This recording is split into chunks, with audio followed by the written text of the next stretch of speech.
এবছরে বাবা কেশবেশ্বর জিউ ধুনুচুই মাধ্যম দিয়ে উৎসব আরম্ভ হয়েছে।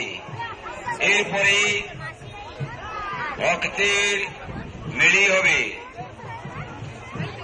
আজকে বাবা কেশবেশ্বরজির ধুনুচুই উৎসব আরম্ভ হয়ে গেছে।